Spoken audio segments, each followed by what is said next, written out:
Cela fait quelques mois que la presse, les réseaux sociaux, l'opinion publique s'attaquent avec beaucoup de virulence aux influenceurs, au marché qu'ils génèrent. Il règne une grande confusion, les a priori se confondent avec la réalité, on condamne sans chercher à comprendre, mensonges, vérités s'entremêlent dans un chaos qui certes fait le buzz, mais ne permet pas d'avancer concrètement. Aujourd'hui, je vais vous apporter la lumière sur ce métier que je connais mieux que n'importe qui, et dans tous ses aspects économiques, juridiques et sociaux, car c'est moi, Magali Berda, qui l'ai lancé en France. Le marketing d'influence. Je vais vous parler de marketing d'influence. Marketing d'influence. Le marketing d'influence utilise le potentiel de recommandation des influenceurs. Le marketing d'influence fait partie des stratégies des marques. Marketing d'influence, un sujet qui vous tient souvent à cœur.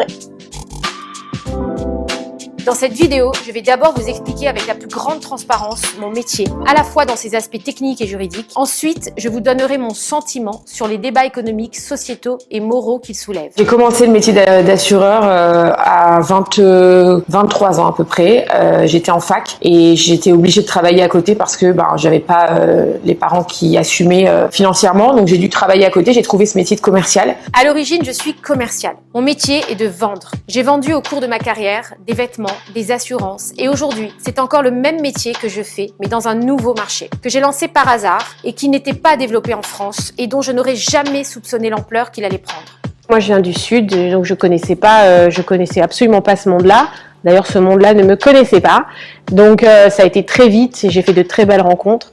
Et puis, en 2 ans, je me suis retrouvée propulsée à la tête d'une très grande entreprise. Donc, on se retrouve de la campagne du Sud à une vie parisienne sous les feux des projecteurs. Un peu, c'est assez spécial, mais c'est drôle.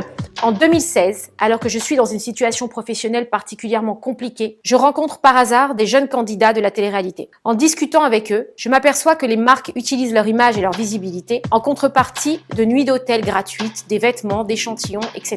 En d'autres termes, ils ne font pas rémunérés pour le travail effectué et sont soumis à un système de troc aléatoire. Je me lance alors dans la publicité 2.0 pour promouvoir des marques incarnées par des célébrités sur Internet. C'est le début du marketing d'influence via Shona Evans. Shona Evans vous accompagne dans vos projets de communication sur les réseaux sociaux. Augmentez votre notoriété, boostez vos ventes grâce à nos célébrités et influenceurs sociaux. Shona Evans. Aujourd'hui, Shona Evans, c'est en moyenne 45 salariés, 150 influenceurs, environ 3500 marques par an dont on promeut l'image sur Internet, dont plus de 80% sont françaises.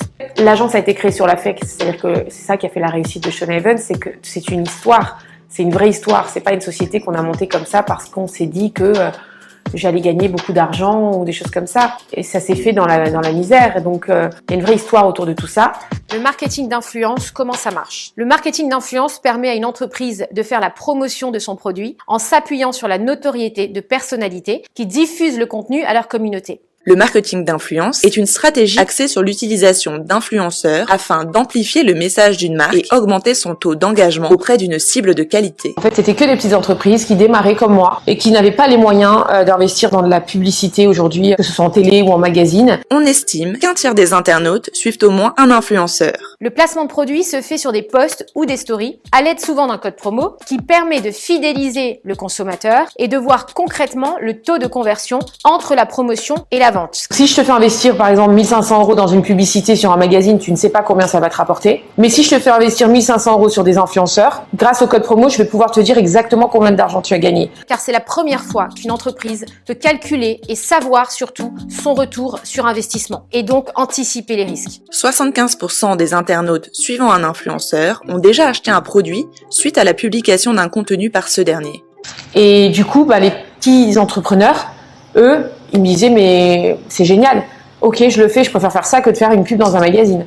Aujourd'hui, le marketing d'influence représente 15 milliards de dollars dans le monde. L'essor du e-commerce s'est accru avec la crise sanitaire. La France est le deuxième marché e-commerce le plus important d'Europe. 81% des internautes français achètent en ligne et les ventes liées au e-commerce atteignent 5 milliards d'euros en France. En cela, le marketing d'influence est particulièrement créateur d'emplois. Alors que la crise sanitaire mettait à l'arrêt total l'économie, Shona Evans a donné l'opportunité à des commerces français de se développer de manière dynamique. Depuis la crise sanitaire, Critères boulanger, primeur et autres fromagers ont la cote. Alors pour toucher la cible la plus précise possible, commerces locaux et grands groupes se tournent vers les influenceurs et pas n'importe lequel, les influenceurs locaux. Bienvenue donc dans l'ère du marketing d'influence locale. Ils ont pu continuer leur activité en innovant et en s'adaptant. En fait, le marketing d'influence, c'est l'adaptation digitale du principe de bouche à oreille. En effet, la création pour certains inédite d'un e-commerce a permis d'engendrer du chiffre d'affaires, de payer des milliers de salaires, de créer des milliers d'emplois. Plus largement encore, cela a permis d'alléger les aides d'État, les allocations chômage, bref, tout ce qui pèse sur la dette publique. En plus de faire venir le consommateur en magasin, le marketing d'influence locale développe la visibilité de la marque ou du commerce de proximité. Ce qui aurait pu être fatal pour des petits commerces s'est avéré être une opportunité leur permettant de s'adapter aux nouvelles technologies et de dynamiser la croissance économique. Quand on sait que 80% des acheteurs commandent immédiatement après la recommandation d'influenceurs, l'aubaine est grande. Shona Evans a mis en avant des marques françaises indépendantes de bien-être, culturel, santé, de mode, high-tech, etc. Autant de produits qui auraient tout aussi bien pu être vendus sur des grands sites de e-commerce type Amazon, eBay, mais qui, rendus visibles par des personnalités françaises, ont pu prospérer et peser sur la balance commerciale. Toutes et tous ont intérêt à investir TikTok, Instagram ou YouTube. C'est un nouveau business, on va pas se mentir, donc ça a été plein d'embûches, plein de difficultés, plein de nouvelles choses. On a appris sur le tas, c'était pas réglementé. En 2018, il y a eu plein de sites qui se sont montés un peu chelous, etc. Donc j'ai mis en place un service juridique.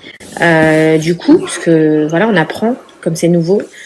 Et c'est vrai qu'on a refusé du coup, grâce à ce service juridique, énormément de demandes. Les critères de validation d'une marque sont stricts. Il faut d'abord que l'objet de la vente soit légal. Il faut ensuite que la promotion de l'objet soit légale, selon les critères de la RPP, qui est l'autorité de régulation professionnelle de la publicité. Shona Evans est soumis aussi à des contrôles externes. La DGCCRF, la Direction Générale de la Concurrence, de la Consommation et de la Répression des Fraudes, qui fait partie du ministère de l'Économie et des Finances, veille scrupuleusement aux activités de Shona Evans qui n'a jamais été sanctionnée. Le 1er juin 2020, j'ai mis en place un service de réclamation sur le site internet afin de me séparer des marques qui n'entraînent pas une pleine satisfaction pour le consommateur. Je me suis dit que Shona Evans devait créer un service aujourd'hui pour vous aider à dialoguer avec les commandes. Et je pense que toutes les agences devraient faire de même. C'est d'être aussi un intermédiaire entre les marques et les consommateurs. Donc Shona Evans a décidé d'embaucher 2 personnes à partir de lundi. La qualité est pour moi primordiale car elle garantit un développement durable pour mon entreprise. Vous avez une inquiétude ou un stress, on interviendra auprès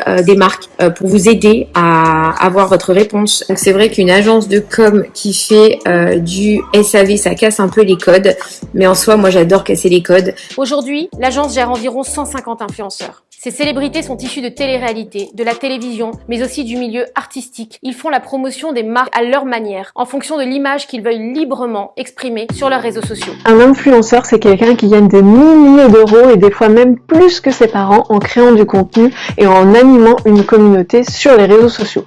Alors cette phrase, c'est pas moi qui l'a dit, c'est un petit peu tout ce qu'on peut retrouver dans la bouche des personnes qui s'intéressent un peu de loin à ce nouveau secteur et qui sont pleines de clichés par rapport au métier de créateur de contenu. Les influenceurs les plus rémunérés ne sont pas ceux qui ont la plus grande communauté, mais ceux qui ont un fort taux d'engagement. Cela se traduit dans l'attachement à leur communauté, l'implication et le plaisir qu'ils ont à créer du contenu, en d'autres termes, dans leur sincérité. Ce qui peut sembler paradoxal à ceux qui les accusent sans cesse d'être faux ou dans le mensonge permanent. L'influenceur est rémunéré pour son image et sa prise de parole, pas en fonction de son nombre de ventes. Un influenceur qui se met à faire de la publicité, je pense qu'aujourd'hui c'est beaucoup plus accepté qu'il y a quelques temps, parce que la communauté a compris aussi que l'influenceur qui suivait avait besoin finalement à un moment de vivre du travail qu'il générait à concevoir et produire ses contenus. Par exemple, si un influenceur facture 500 € pour un post, si les ventes qu'il génère représentent 200 € ou 1000 € ou 10 000 €,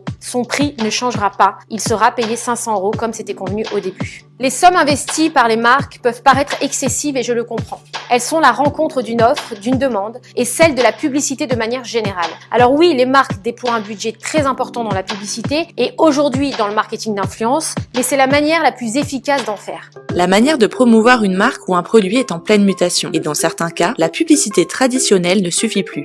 Ces sommes sont infimes comparées à celles dépensées dans les pages publicité à la télévision. Alors que certains influenceurs ont plus d'audience sur leur story que le journal du 20h, mais ils coûtent 80 fois moins cher qu'une publicité sur TF1 et permettent à des petites entreprises de démarrer leur activité et de se faire connaître.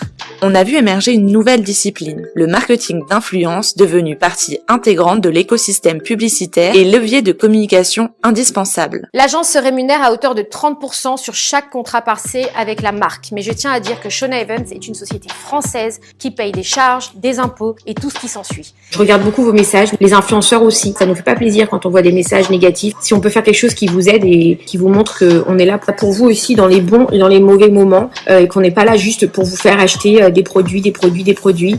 Ces 30% sont répartis de la manière suivante. Il y a 20% qui payent les charges fixes, notamment les salaires, les impôts, etc., etc. Et il y a 10% de bénéfices qui reviennent à Shona Evans.